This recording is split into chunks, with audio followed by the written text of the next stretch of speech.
Doctor, ಹಾಗಿದ್ರೆ ಈಗ ಕಲಬೆರಕೆ ಇರುವಂಥ ಫುಡ್ಡನ್ನು ಸೇವನೆ ಮಾಡೋದ್ರಿಂದ ಯಾವೆಲ್ಲ ಹೆಲ್ತ್ ಇಶ್ಯೂಸ್ ಬರುತ್ತೆ? ಆಗಲೇ ಮಾತಾಡ್ತಾ ಹೇಳಿದ್ರೆ ಈವನ್ ಕ್ಯಾನ್ಸರ್ ಕೂಡ ಬರುವಂಥ ಚಾನ್ಸಸ್ ಜಾಸ್ತಿ ಇರುತ್ತೆ ಅಂತ. ನಾರ್ಮಲ್ ಆಗಿ ಯಾವುದೆಲ್ಲ ಹೆಲ್ತ್ ಇಶ್ಯೂಸ್ ಬರುತ್ತೆ?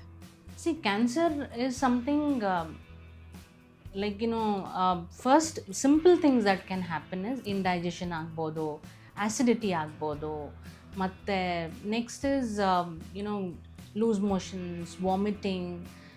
These are the things. Cancer will happen when repeatedly ನೀವು ಈ ಥರ ಕಲಬೆರಕೆ ಇರುವಂತಹ ಫುಡ್ನ ಕನ್ಸ್ಯೂಮ್ ಮಾಡಿದಾಗ. ಇನ್ ಅ ಪ್ಲೇಸ್ ಲೈಕ್ ಬ್ಯಾಂಗ್ಳೂರ್ ಹೊರಗಡೆ ಊಟ ಸೇವನೆ ಮಾಡೋದು ತುಂಬ ಜಾಸ್ತಿ ಆಗಿದೆ. ಮನೆ ಊಟ ಈಸ್ ಹ್ಯಾಪನಿಂಗ್ ವೆರಿ ರೇರ್ಲಿ. ವಾರಕ್ಕೊಂದು ಸತಿ, 2 ಸತಿ, 3 ಸತಿ, ಕೆಲವೊಂದು ಫ್ಯಾಮಿಲೀಸಲ್ಲಿ ಇನ್ನೂ ತುಂಬ ಕಮ್ಮಿ ಮನೆ ಊಟ ಸೇವನೆ ಮಾಡ್ತಾರೆ. ಹಾಗಿರುವಾಗ ನಮ್ಮ exposure is more to the adulterated food, because ಹೊರಗಡೆ ಊಟದಲ್ಲಿ ನಿಮಗೆ ನ್ಯೂಟ್ರಿಷನ್ ಕಾಂಪೊನೆಂಟ್ಗಿಂತ ಜಾಸ್ತಿ it is more attractive.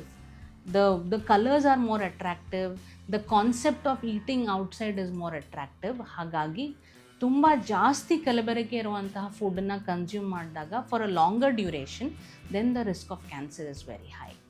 Otherwise they'll be a lot of intolerances, liver issues ಬರುವಂಥದ್ದು. Because liver is the organ. ನಮ್ಮ ಬಾಡಿಯಲ್ಲಿ ಏನೇ ನಾನ್ ನ್ಯೂಟ್ರಿಷನಲ್ ಐಟಮ್ಸ್ ನಾವು ಕನ್ಸ್ಯೂಮ್ ಮಾಡ್ತೀವಿ, ಅದನ್ನು ಎಕ್ಸ್ಕ್ರೀಟ್ ಮಾಡೋ job is done by liver. So ನಾವು ನಾನ್ ನ್ಯೂಟ್ರಿಷನಲ್ ಫುಡ್ ತಿಂದಾಗ ನಮ್ಮ liver is the organ that gets affected majorly, because ನಮ್ಮ ಬಾಡಿನ ಡಿಟಾಕ್ಸಿಫೈ ಮಾಡುವಂತಹ ಜಾಬ್ ಮಾಡೋದು is our liver. So liver is the first organ that will get affected if this kind of food is consumed for a longer duration.